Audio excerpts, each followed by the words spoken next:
जब हम नाम जप कर रहे हैं ना, तो वो ये बोलते हैं कि हमें बड़ा सावधान रहना चाहिए कुछ चीज़ों के लिए, कि हम किस स्थान पे रोज जाते हैं उसका ध्यान रखना चाहिए। अगर गलत स्थान में आप प्रवेश करते हो, तो माहौल जहाँ पे ख़राब है, जैसे आप कहीं जाते हो वहाँ पे लोग शराब पीते ही है ना, आपको यार मेरा काम है, मुझे जाना ही पड़ता है ऐसी जगह पे, तो उसकी वजह से आपका हृदय हमेशा कुलुषित रहेगा।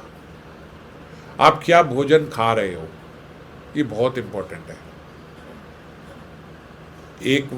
एक वर्ष पहले मैं भी इसको कम समझता था, और एक वर्ष से बस यही समझ रहा हूँ कि खाना जो है वो बहुत इम्पोर्टेंट है।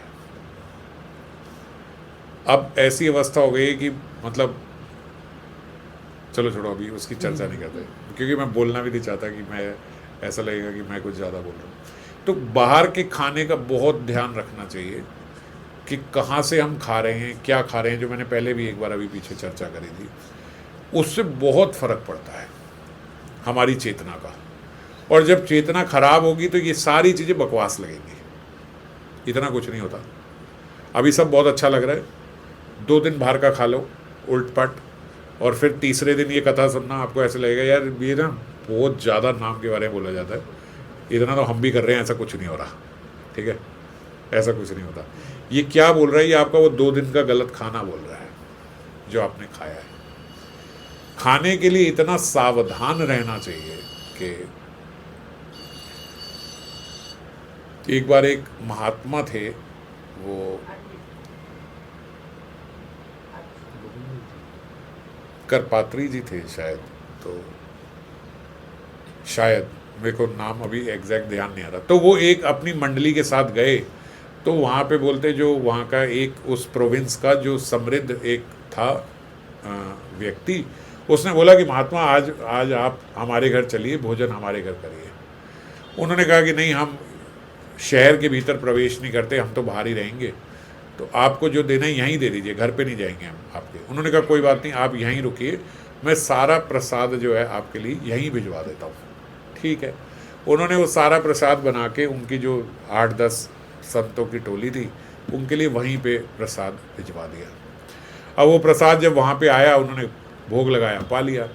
महात्मा सब जो थे, अगले दिन सुबह जब उठे तो बोलते, एक ने बताया कि भैया मेरे स्वप्न में तो बड़े गंदे गंदे काम के चित्र आए, ऐसा कैसे हो गया मेरे साथ, ऐसा तो मैं था नहीं, इतने वर्षों से मैं तो आप ही के साथ हूँ ऐसी साधना का। दूसरे ने बोला मेरे भीतर भी आया।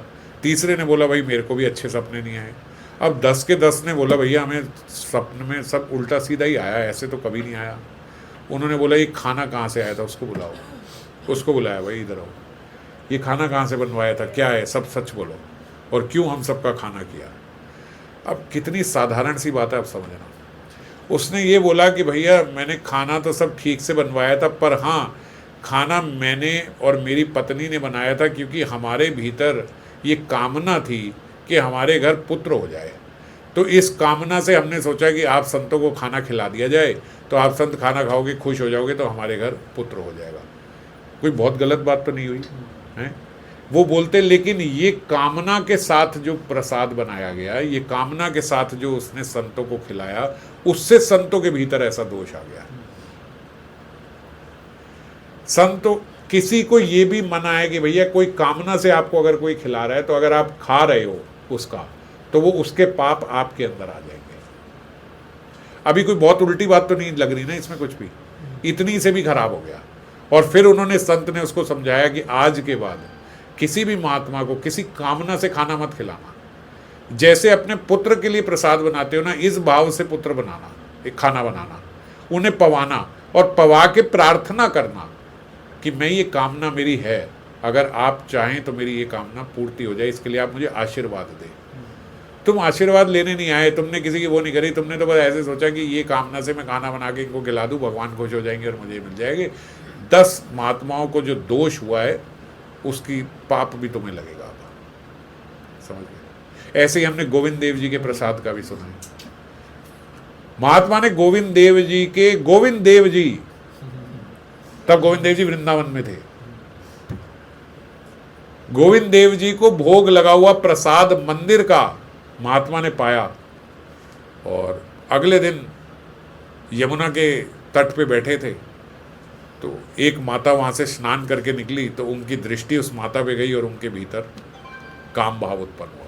जैसे ही काम भाव उत्पन्न हम लोगों के अंदर हो जाए, साधारण बात है, उस महात्मा के अंदर जैसे हुआ, महात्मा तड़प गए कि ऐसे कैसे हो गया आज मेरे भीतर, मैं तो ये देह त्याग दूंगा, ये देह मैं रखूंगा ही नहीं। ऐसा कि एक स्त्री को देख के मेरे भीतर काम उत्पन्न हो गया, ये कैसे हो गया। मैं बोल रहा हूं ना, जो भक्त होता है वो इंट्रोस्पेक्टिव होता है, वो अंदर देखता है कि ये आया कैसे, आ गया ये मेरे अंदर। उसकी प्रॉब्लम ये नहीं है कि वो उसके पीछे भागेगा, उसकी प्रॉब्लम ये कि आया कैसे, ये क्यों उत्पन्न हुआ मेरे भीतर काम भाव। आत्महत्या करने जा रहे थे, उनके ही शिष्यों ने रोका, महाराज रुको गुरुदेव, एक पहले परिक्रमा करते हैं उसके बाद सोचते हैं। बोलते परिक्रमा करके आए तो थोड़ा शांत हुए, उनके भीतर आया ये क्यों हुआ, क्यों हुआ। गुस्से में आ गए, महात्मा सिद्ध महात्मा थे, गुस्से में आ गए, गोविंद देव जी के पास पहुंच गए और गोविंद देव जी को बोला, वाह जी वाह, ये बड़ी ठकुराई हो गई अब तुम्हारी, तुम्हारे ना खाएं तो हम अहंकारी, कि गोविंद देव जी का प्रसाद भी ठुकरा दिया, ऐसा अहंकार आ गया, और अगर पाले तो हमारे भीतर काम भाव आ जाए, हम करें तो क्या करें, बोलो क्या कर रहे हो आप। ये आपका प्रसाद समझ के पाया था तो भी ये भाव आ गया मेरे अंदर। अब गोविंद देव जी आप जानते हो अपने भक्तों से बात करते हैं, गोविंद देव जी ने उनको बोला, सुन, ये एक वेश्या ने यहाँ पे भोग लगाया था, वो उसका खराब कमाई थी वेश्या की, अब वेश्या ने मुझे भोग लगाया, मेरे लिए तो सब बराबर है भाई, वेश्या भी मुझे भोग लगाएगी तो मुझे तो पाना होगा, पर तूने क्यों पाया पेट भर के, प्रसाद था ना, प्रसाद की तरह एक तिनका पाता और तू भिक्षा मांग के रोज खाता है, तो भिक्षा मांग के खाता, उस दिन भिक्षा छोड़ दी कि प्रसाद मिल रहा है तो इसी से पेट भरूं। ये आज्ञा नहीं है तुम लोगों को, जो भिक्षा प्रवृत्ति से पाने वाले हैं, इसीलिए वो जो बड़े बढ़िया, आप महात्माओं के पास जाओगे, जो सिद्ध महात्मा होंगे, वो पंगत में नहीं पाएंगे, वो भिक्षा करके ही पाएंगे। अगर कहीं ऐसा है तो एक वो रिस्पेक्ट के लिए बोलो, बस एक ले लिया खत्म, एक कवर ले लिया बस हो गया, वहाँ पेट भर के 4 पूड़ियाँ खाने की जरूरत नहीं थी। अब उन महात्मा को लगा, हाँ ये मेरे से गलती हुई है, ये मैंने किया। अब बोले अब मत करना, गोविंद देव जी ने डांट दिया उन्हें, चाहे मेरा भी प्रसाद हो, अगर आप भिक्षा प्रवृत्ति से। और गृहस्थियों के लिए क्या आदेश है, आप कहीं भी जा रहे हो, चाहे महाप्रसाद है, सब कुछ है, अगर आप उसको पूड़ी और छोले समझ के खा रहे हो तो आपके भीतर भी दोष आ जाएगा। अगर आप प्रसाद समझ के पा रहे हो, आप पेट भर के पा सकते हो, गृहस्थियों को अलाउड है, क्योंकि आप भिक्षा तो करते नहीं, आप पाओ पेट भर के, पर प्रसाद समझ के पाना। अगर आपने ये हटा, ये हटा, ये आलू आलू, पनीर पनीर मेरे को डाल दे, ये वो वाली पूड़ी दे, वो वाली पूड़ी, रोटी नहीं छोले के साथ, ये सब आपने हरकतें करी तो फिर आपको भी वो दोष लगेगा। अगर उसमें कोई दोष होगा तो, जरूरी नहीं है दोष हो सकता ना हो, मगर अगर कोई दोष होगा तो लगेगा, क्योंकि आपने भी प्रसाद बुद्धि से नहीं पाया। और अगर प्रसाद बुद्धि से पाया है तो फिर ये मतलब नहीं छोले पूड़ी क्या है, आलू है, पनीर है, कुछ मतलब नहीं है, जो है आप डाल दीजिए, बस मैं वो पाल लूँगा। हाँ जी, प्रसाद का स्वाद तो आएगा, प्रसाद का स्वाद तो आएगा। अगर आप सेलेक्टिव हो, मुझे यही खाना है, ये आज बड़ा टेस्टी है, आज मुझे मेरी फेवरेट चीज़ आ गई, आज तो, आज नहीं है तो मैं नहीं खाऊंगी, रोटी दाल है तो बस चलो इतना ही खा लेते हैं, बाकी फिर होटल में जाके खाएंगे, हम घर से लाए हुए हैं वो खा लेंगे, क्योंकि ये मैं नहीं खाता हूँ, ये मैं खा लेता हूँ, ये बुद्धि नहीं होनी चाहिए।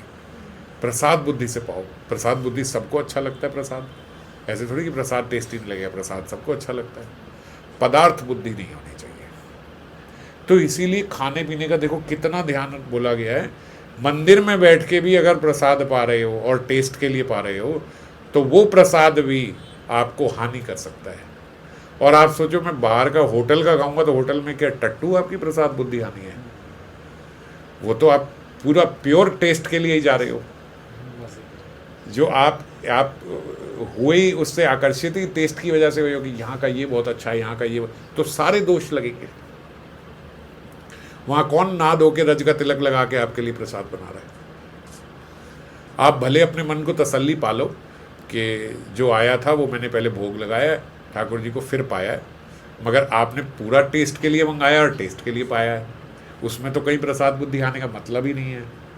आपने बाहर से मंगा के भोग लगा के खाया तो भोग लगाया, अच्छी बात है, मगर आप समझ गए ना, पूरा है तो ज़ीरो टू एंड पूरा टेस्ट के लिए ही है।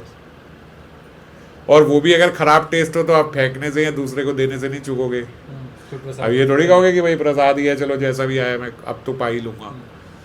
और आप गाली भी दोगे कि ये बेकार है बिल्कुल, आज के बाद इससे नहीं मंगाना। बोलते हो या नहीं बोलते घर में मंगा के, ये ख़राब है इससे नहीं मंगाना। कहाँ गया आपने अभी भोग लगाया था, कहाँ गई वो बुद्धि प्रसाद की जो आपने अभी भोग लगा के पाया है। आपने तो उसी को प्रसाद को ही बोल दिया कि तो अच्छा नहीं है, तो बेकार है, क्योंकि पूरा टेस्टी था, प्रसाद कभी था ही नहीं। ये तो एक विधि है, डर से आपको ये करना पड़ता है कि भैया आया तो भोग लगा के खाएंगे, नहीं तो कैसे खा लेंगे। ये तो भय से हो रहा है, प्रेम का ही नहीं है। तो इसीलिए वो दोष लगेगा ही लगेगा। वो कोई तसल्ली ना पाओ कि मैंने भोग लगा दिया तो मुझे उसका दोष नहीं लगेगा, दोष लगेगा। तो इसीलिए मैं क्या बात बता रहा था कि खाने का भी बड़ा दोष लगता है, पानी का भी लगता है। सबसे ज़्यादा मेमोरी पानी में होती है। अगर आप ग्लास पकड़ के हरि नाम बोल रहे हो ना, हरि नाम बोल रहे हो, और आपने वो ग्लास रख दिया, अगर उसको 4 दिन बाद भी कोई पिएगा ना तो उसके अंदर हरि नाम जाएगा। ये साइंटिफिक बात बता रहा हूँ। वाटर के अंदर सबसे ज़्यादा मेमोरी होती है, सबसे ज़्यादा। आप जो भी करते हुए, आप जैसे अन्न में हम बोलते हैं ना कि भगवान का स्मरण करते हुए अन्न बनाओ तो शुद्धि होगी, उससे भी ज़्यादा, उससे कई गुना ज़्यादा मेमोरी पानी में होती है। इसीलिए पानी का सब बहुत, इसीलिए लोग पहले क्या बोलते थे, बेटी के घर का पानी भी नहीं पीना। अब मैं एक जगह देख रहा था, है तो वो रील ही वो आ रही थी, लेकिन अच्छी बात उन्होंने बोली कि भैया अगर आप कहीं शादी में भी जाते हो, है ना, पता कर लो कि जहाँ आप शादी में गए हो वहाँ कितने की प्लेट है। अगर मान लो वहाँ 1500 की प्लेट है, आप 2 लोगों ने 3000 की खाई और 2100 रुपये सगन डाल के आए, तो उसका पाप लेके आओगे आप। आपने वहाँ का 3000 का खाया और 2100 रुपये आप सगन दे के आए हो। हम वैष्णवों के लिए ये इसलिए नहीं है कि हम तो कहते हैं वहाँ खाना ही नहीं चाहिए, 21 और 3000 के बाद छोड़ा, आपको खाना ही नहीं है। हाँ, खाना ही नहीं है। हाँ, लिफाफा तो दे के आएंगे, पर खाना नहीं है। नहीं तो वो तो साधारण जीवों के लिए भी बोल रहे हैं कि अगर आप कम दे के आए और ज़्यादा खा के आए तो उसका ऋण लेके आए हो, उसके पाप लेके आए हो आप। मगर अब कौन ध्यान रखता है इन बातों का। पर ये बातें सब लगती हैं। तो खाने की, पानी की, स्थान की, पास की, पड़ोस की, हमारे कौन साथ में है, क्या व्यवहार है, क्या दृष्टि है, इन सब का बहुत प्रभाव पड़ता है। इसीलिए संग में भी बड़ा बोला गया है कि भैया कुसंग में ना रहो। कुसंग में रहोगे तो नहीं हो पाएगा आपसे, उसकी वाइब्रेशंस भी आएंगी आपके भीतर। ऐसा बोला जाता है कि